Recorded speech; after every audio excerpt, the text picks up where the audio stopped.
So, this is my story idea. Okay, so it starts off. Okay, let me get in the zone. Okay, so it starts off with an old man on a train, right? The moon is a full moon, and he can see it in the distance, and he can see the background landscape moving in the background as if a silhouette because of the moon, right? And the gentle breeze that's blowing the wind makes it as if the trees are like dancing phantoms in the night. Very spiritual. Anyways, so the old man is like thinking to himself, and he says in his mind, I once heard as a young boy that the moon is constantly and relentlessly trying to chase the sun, but he will never catch it. Maybe, and he says to himself, maybe that's God telling me that there are certain relationships that are not meant to be united, right?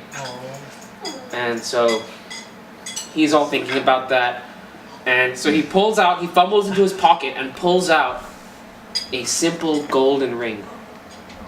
He rubs it in his hand, he cries a little bit, and he puts it on his ring finger.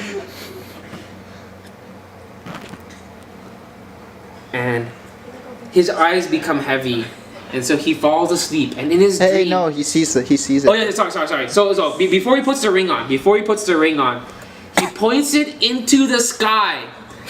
And in the sky, he looks at the moon through the ring, as if the ring is holding the moon. Make sense, Jason?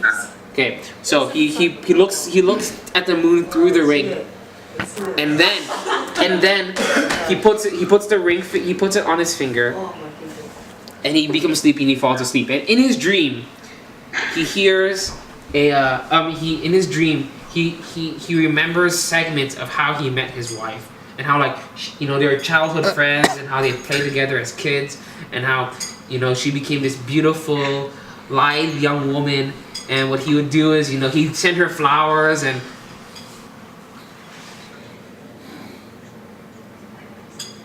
where'd he go?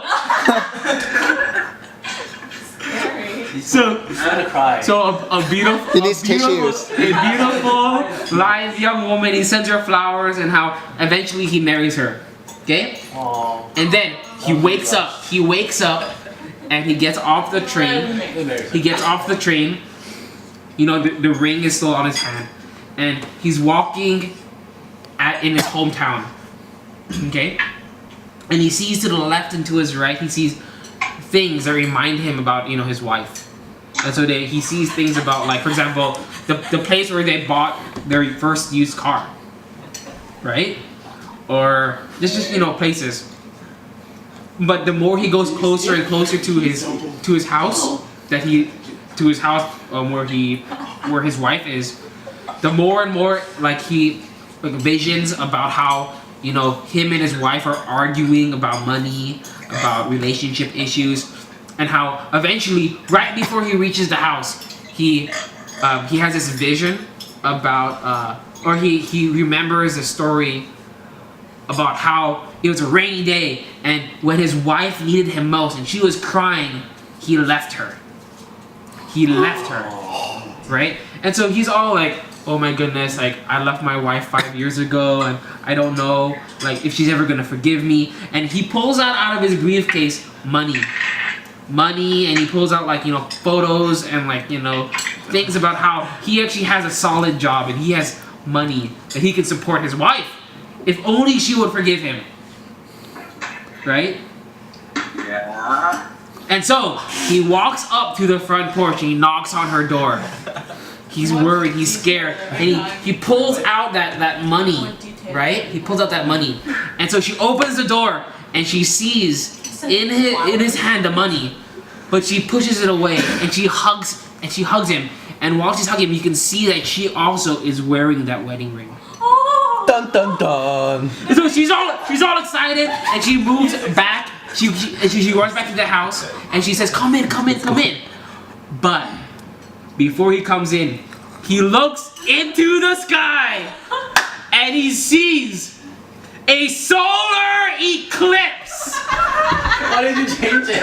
A solar eclipse. And so the sun looks like as if there's a ring of gold surrounding the moon. Wow. Like in the first part of the scene. Symbolism right there, symbolism. And then he smiles and he walks into the house, and that's the end of the 10-minute film. I think we should just film Cole saying that and submit it.